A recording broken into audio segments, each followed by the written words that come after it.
हाँ तो विद्यार्थियों नमस्कार, स्वागत है आप सभी का शिक्षण अभिरुचि की इस महत्वपूर्ण क्लास में। और आज की क्लास का पहला प्रश्न आपसे पूछा है कि निम्न में से कौन सा शिक्षण का मुख्य उद्देश्य है, बताइए। पाठ्यक्रम के अनुसार सूचनाएं प्रदान करना, छात्रों की चिंतन शक्ति का विकास करना, छात्रों को टिप्पणियां लिखवाना या फिर छात्रों की परीक्षा के लिए तैयार करना। तो देखिए शिक्षण का जो मुख्य उद्देश्य है ना वो है कि छात्रों की चिंतन शक्ति का विकास करना। बिल्कुल ऑप्शन बी जो है ये अपने पहले प्रश्न का सही उत्तर हो जाएगा कि शिक्षण का मुख्य उद्देश्य छात्रों की चिंतन शक्ति का विकास करना होता है। अगला प्रश्न आपसे पूछा है कि निम्न में से कौन सी शिक्षण विधि अच्छी है, यानी कि 4 शिक्षण विधि आपको दी हुई है, उनमें से आपको बताना है कि सबसे उपयुक्त विधि कौन सी है। व्याख्यान एवं श्रुत लेखन विधि, संगोष्ठी एवं परियोजना विधि, संगोष्ठी एवं श्रुत लेखन विधि या फिर श्रुत लेखन एवं दत्त कार्य विधि। तो देखिए इस प्रश्न का सही उत्तर हो जाएगा ऑप्शन बी, संगोष्ठी व परियोजना विधि सबसे अच्छी विधि मानी जाती है। ठीक है, निम्न 4 ऑप्शंस के हिसाब से। ठीक है दोस्तों, तो ऑप्शन बी जो है ये अपना सही उत्तर है। अगला प्रश्न अपन से पूछा है कि शिक्षकों को निम्न में से किस कथन पर अधिक विश्वास करना चाहिए, बताइए। सभी छात्रों को विद्यालय में समान अधिकार मिलने चाहिए, छात्रों को शिक्षा के अलावा किसी अन्य ओर ध्यान नहीं देना चाहिए, छात्रों को अपने बाह्य व्यक्तित्व पर ध्यान नहीं देना चाहिए, शिक्षकों को अपने बाह्य व्यक्तित्व पर ध्यान नहीं देना चाहिए। तो देखिए इस प्रश्न का सही उत्तर हो जाएगा अपना ऑप्शन ए, सभी छात्रों को विद्यालय में समान अधिकार मिलने चाहिए। ठीक है, तो ऑप्शन ए जो है ये अपना सही उत्तर है। अगला प्रश्न अपन से पूछा है दोस्तों कि अनुशासन को मनोवैज्ञानिक मानते हैं, बताइए। अनुशासन को मनोवैज्ञानिक क्या मानते हैं? दंड मिलने पर ही सही कार्य करना, नियमों का पालन करना, स्वतः ही नियमों का पालन करना या फिर सही ढंग से रहना। तो देखिए अनुशासन को मनोवैज्ञानिक मानते हैं कि स्वतः ही नियमों का पालन करना। बिल्कुल ऑप्शन सी जो है ये आपके इस प्रश्न का सही उत्तर है। अगला प्रश्न आपसे पूछा है यदि आपके कुछ छात्र परिसर में आपके साथ दुर्व्यवहार करते हैं तो बताइए इस कंडीशन में आप क्या करोगे। इन छात्रों के विरुद्ध अन्य अध्यापकों की सहायता से अभियान चलाना चाहिए, अपने स्वयं के चरित्र तथा ज्ञान कुंड के माध्यम से उनके व्यवहार में सुधार लाना चाहिए, प्रधानाचार्य को सूचित करना चाहिए या फिर घटना पर ध्यान नहीं देना चाहिए। तो देखिए इस प्रश्न का जो सबसे परफेक्ट उत्तर होगा ना वो होगा अपना ऑप्शन बी कि अपने स्वयं के चरित्र तथा ज्ञान के कुंड के माध्यम से उनके व्यवहार में सुधार लाना चाहिए। ठीक है, ऑप्शन बी अपना सही उत्तर है। और अगला प्रश्न आपसे पूछा है कि एक शिक्षक होने के नाते सामाजिक कुरीतियों को कैसे दूर कर सकते हैं, बताइए। आप एक शिक्षक है, अब आपको सामाजिक कुरीतियों को दूर करना है तो आप क्या प्रयास करेंगे? जन चेतना जागृत करने का प्रयास करेंगे, समाज सुधार का संकल्प करेंगे, पोस्टर द्वारा प्रचार करेंगे या फिर यह सोचकर कि सामाजिक कुरीतियों को कभी दूर नहीं किया जा सकता अतः उसे बनी रहने देंगे।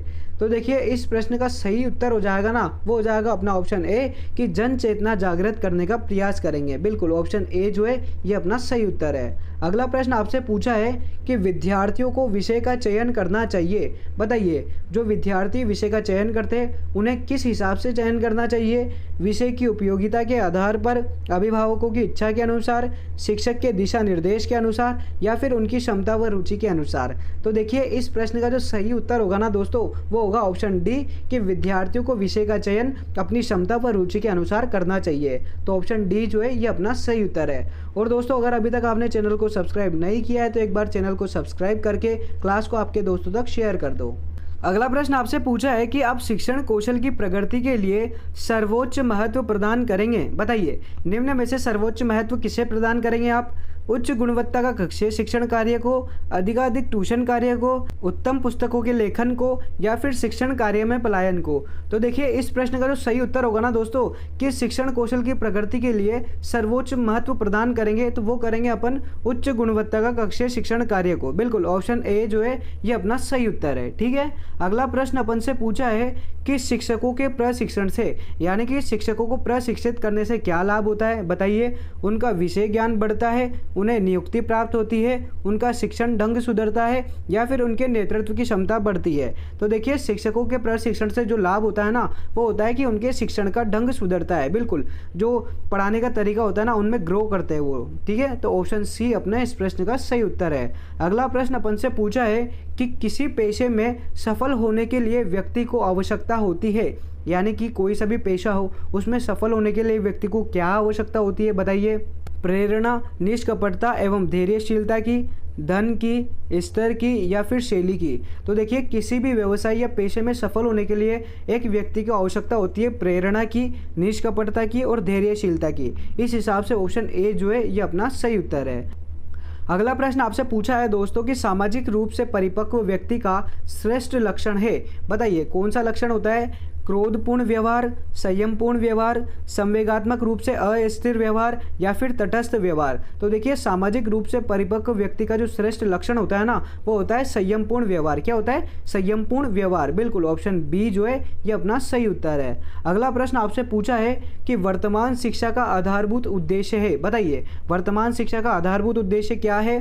परमार्थ एवं मोक्ष की प्राप्ति, व्यावसायिक कौशलों की प्राप्ति, जागृति उत्पन्न करने का साधन या फिर व्यक्तित्व निर्माण का साधन। तो देखिए वर्तमान शिक्षा का आधारभूत उद्देश्य जो है ना वो है व्यक्तित्व का निर्माण करना। बिल्कुल ऑप्शन डी जो है ये अपना सही उत्तर है। अगला प्रश्न अपन से पूछा है कि समाज में व्याप्त बुराइयों का अध्ययन करने का उपयुक्त साधन है, बताइए जो हमारे समाज में बुराइयां व्याप्त है ना इनका अगर अपने को अध्ययन करना है तो इसका सबसे बेस्ट तरीका कौन सा है बताओ? छात्रों से संपर्क करना, अभिभावकों से संपर्क करना, सामाजिक सर्वेक्षण करना या फिर पाठ्य पुस्तक का अध्ययन करना।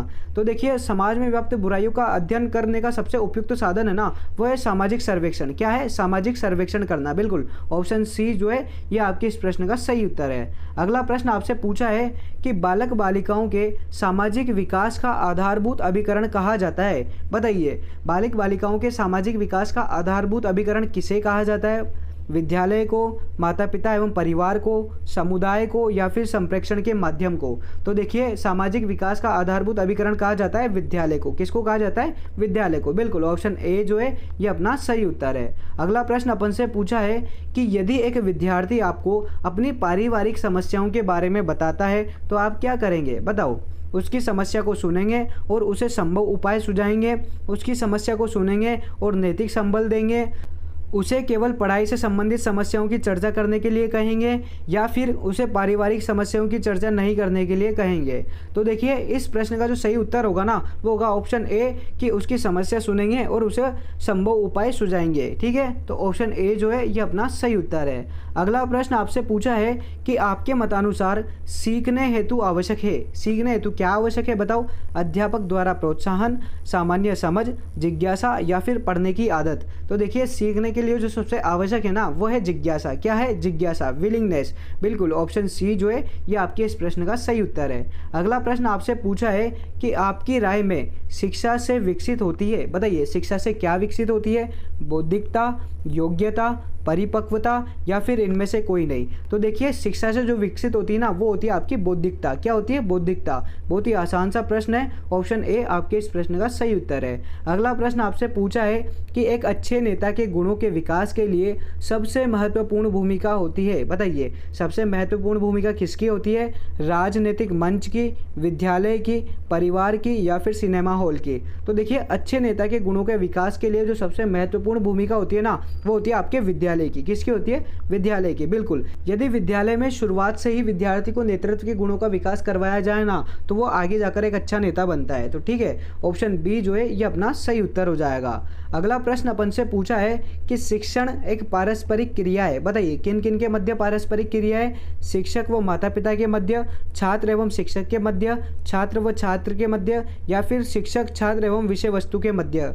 तो देखिए शिक्षण एक पारस्परिक क्रिया है छात्र एवं शिक्षक के मध्य। किन किन के मध्य? छात्र एवं शिक्षक के मध्य। तो ऑप्शन बी जो है ये अपना सही उत्तर है। अगला प्रश्न आपसे पूछा है कि आपकी राय में अंतर्व्यक्तिक संबंधों का आधार है, बताइए अंतर्व्यक्तिक संबंधों का आधार क्या है?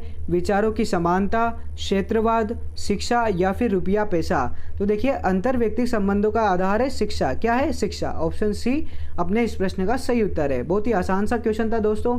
अगला प्रश्न आपसे पूछा है कि बालक की नींव प्राथमिक स्तर के अध्यापक द्वारा निर्मित होती है, अतः उसका कार्य है। शायद ये क्वेश्चन अपन पहले की क्लास में सॉल्व कर चुके हैं, तो अपने को पता है कि एक शिक्षक का कार्य महत्वपूर्ण होता है। ठीक है, तो ऑप्शन डी अपने इस प्रश्न का सही उत्तर है। अगला प्रश्न अपन से पूछा है कि विद्यार्थियों में तार्किक योग्यता एवं सृजनात्मक चिंतन का विकास करने हेतु शिक्षकों को क्या करना चाहिए? बताओ, उनको कौन सी गतिविधियां अपनानी चाहिए? समूह परिचर्चा, सेमिनार, वाद विवाद या फिर छात्रों को प्रवचन देना?